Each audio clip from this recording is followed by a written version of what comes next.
24/7 hands-on video solutions for art activities.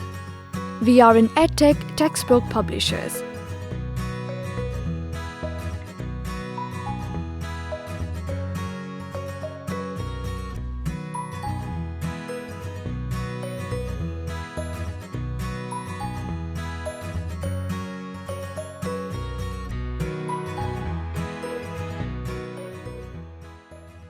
दस्तकारी की इस मश्क में हम कार्ड पेपर से रोबोट बनाएंगे।